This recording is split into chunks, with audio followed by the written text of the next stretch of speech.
I wonder, Professor, how you regard the work of recent historians, Israeli historians, who, using Zionist archives, have actually shown there is evidence, contrary to the Israeli government's official position, that there is some responsibility, that there is indeed a responsibility for the fate of the Palestinian refugees from 1948, though.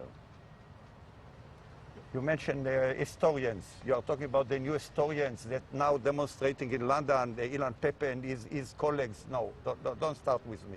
I'm talking about serious historians. It was Rabin who mentioned the fact that during this unpleasant war, the war of independence, people were expelled, they left willingly. You are talking with a boy, 12 years old, not far from me, Rishon LeZion. I remember when they massacred about 11 of my friends at that time, and the people of Yabne immediately left the city, willingly, not because somebody forced them.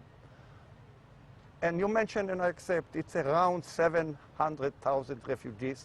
And we ruined, and this is the encyclopedia that was done by Walid Khalidi, a Palestinian, about 400 villages were ruined. They didn't accept the United Nations resolution, the 29th of November 49. They declared a war against the Jewish people here. They invaded from Lebanon, Syria, Jordan, and Egypt. And my brother was killed at that time as part of the war. You blame me? I'm happy that we are the winner. That's all. Of course. But let me ask you one thing, Professor, because you're actually considered the sort of father of the idea of a separation wall, that you were early on proposing this. So you can't see Israelis and Palestinians living together in any way then, apart from separated? We leave now the refugee issue and we are coming to the roots of the conflict. I think it's the deepest conflict ever in the history of mankind. It's cross religion, society, nationality, economy. I will give you two examples. You know that between Mexico and America, the GNP gap is 1 to 4 vis-a-vis Mexico, USA. Poland, Germany before the unification was 1 to 3. Israel, the Palestinian, in a distance of about 4 or 5 meters, Hable and Matan, it's 1 to 25. This is the gap. Israel is a huge magnet. Everyone is willing to come in spite of what you just said. It's a paradise in the Middle East. We cannot afford it. You know that this year, Israel is the most dense country in the Western world.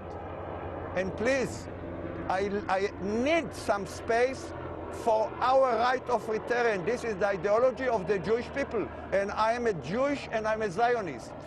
Money, yes. No one will come back. Forget about it. Look to the future. An email that came in from S. Anoma in Australia says, for lasting peace, Palestinian refugees have to be resettled in Palestine. Why doesn't Israel, the UN and other peacemakers build settlements for Palestinian refugees in the West Bank? Now, when it comes to settlements on the Israeli side, or at least on the Israeli territories that have been taken, I read your letter to the head of settlements. You're not a big fan of settlers. You're pretty harsh in judging what they've done. If the solution is to settle them in the West Bank, ahlan wa sahlan, I think this is maybe the solution. Although I know the difficulties of refugees in Lebanon that they were told in the last 60 years you are going back to Haifa and suddenly ask them go to Nablus. But you have to understand, I'm not going to start to quarrel or I would say in this way, I'm not going to commit suicide. Take it for granted. And Johnny's proposal is to commit suicide. So it's completely irrational, not realistic, and therefore it's wasting of time.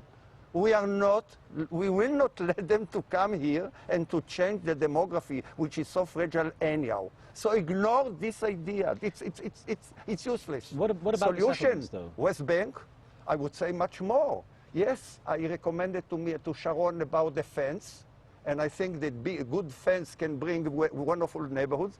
Please remember, we founded 6 industrial states between Israel and Gaza, Israel and West Bank. The Hamas burned all of them. But if you ask me, I'm ready to help them immediately, of course, because they don't want to do it. I am ready to do it, no problem. But don't talk about not the right of return, the demand of return. We will not accept them. Be serious, please. And please ask him to look to Pakistan and India and Bangladesh and Europe. This is the way. Don't go back all the time. Well, Dr.